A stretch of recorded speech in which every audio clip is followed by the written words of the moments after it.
Hi అండి. నేను మీ ధనా షోమేస్ వంటిల్లు. ఫ్రెండ్స్, ఈరోజు బెండకాయ చారు అనేది చేసుకోబోతున్నాము. దానికోసం ముందుగా స్టవ్ ఆన్ చేసుకొని కళాయి అయితే పెట్టుకొని, కళాయి వేడెక్కాక కొద్దిగా ఆయిల్ అనేది, 1 టేబుల్ స్పూన్ జీలకర్ర, మరొక టేబుల్ స్పూన్ వాము, ఒక 2 టేబుల్ స్పూన్ నేనైతే తాలింపోపులు కూడా వేసుకున్నానండి.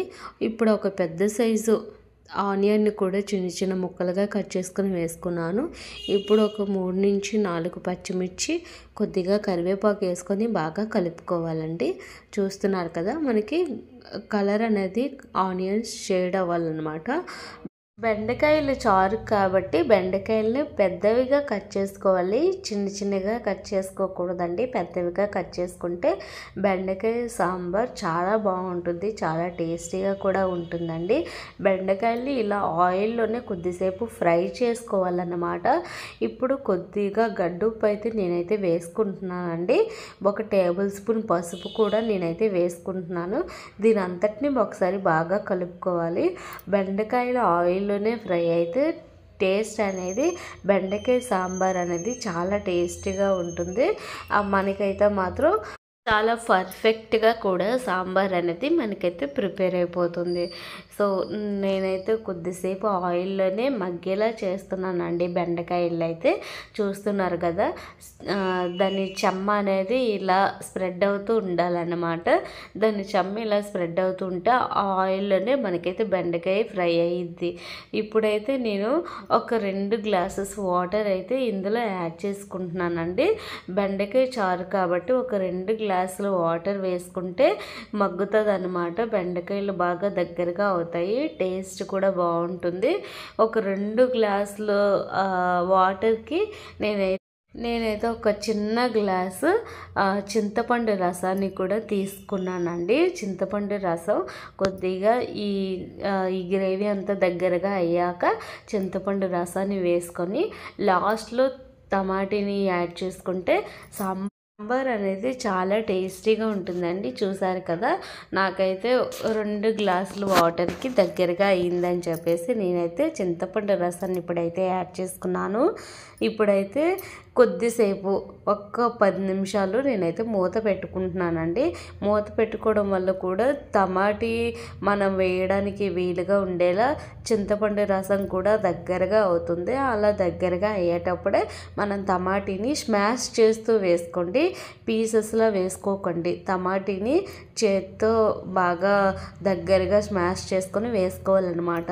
ఇలా ఈ చారుకి, బెండకాయ చారుకి ఇలా స్మాష్ చేసుకుని వేసుకుంటేనే చాలా టేస్టీగా ఉంటుందండి. ఒక్కసారి దీని అంతటినీ బాగా కలుపుకుందాం.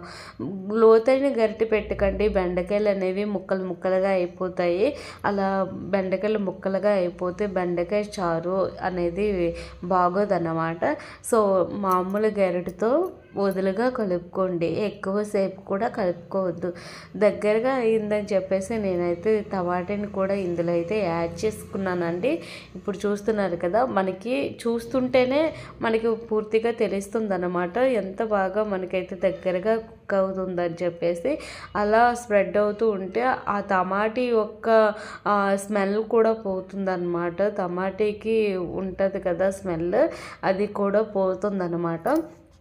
చూస్తున్నారు కదా, మనకైతే బెండకాయ సాంబార్ ఎప్పుడు ట్రై చేసినా ఇలా కొత్తగా ట్రై చేయండి, చాలా బాగుంటుంది. మనం ఏం చేస్తామంటే బెండకాయలు తక్కువగా వాటర్ ఎక్కువగా వేస్తాం కదా, అలా కాకుండా బెండకాయలు మనం ఎలా అయితే తీసుకున్నామో సేమ్ అంతే క్వాంటిటీలో మనం రసాన్ని కూడా పెట్టుకుంటే చాలా బాగుంటుందండి. సో చూస్తున్నారు కదా, మనకైతే బెండకాయ బాగా కుక్ అయిపోయింది, ఇంకా మనకి టమాటీ కూడా బాగా కుక్ అయిపోయింది అన్నమాట. నాకైతే బెండకాయ సాంబార్ దగ్గరగా అయిపోయింది. ఇప్పుడు ఒక 2 టేబుల్ స్పూన్ నేనైతే కారాన్ని యాడ్ చేసుకుంటున్నానండి. కారం యాడ్ చేసుకొని బాగా కలుపుకోండి. ఫస్ట్లో ఎప్పుడైనా సరే నేను రసానికి ఫస్ట్లో ఎప్పుడు కూడా కారం యాడ్ చేయనండి. కారం అనేది దగ్గరగా కర్రీ అయ్యేటప్పుడే యాడ్ చేస్తాను. 1 టేబుల్ స్పూన్ ధనియాల పౌడర్ కూడా యాడ్ చేసుకోండి. ధనియాల పౌడర్ వల్ల మంచి స్మెల్ వస్తుందండి. అండ్ తినేటప్పుడు ఫుడ్ కూడా తినాలనిపిస్తుంది. 1-2 ముద్దలు ఎక్స్ట్రా కూడా తింటారు. ఇలా బెండకాయ చారు చేసుకుంటే చాలా టేస్టీగా ఉంటుందని చెప్పేసి 1-2 ముద్దలు ఎక్స్ట్రా కూడా తింటారు.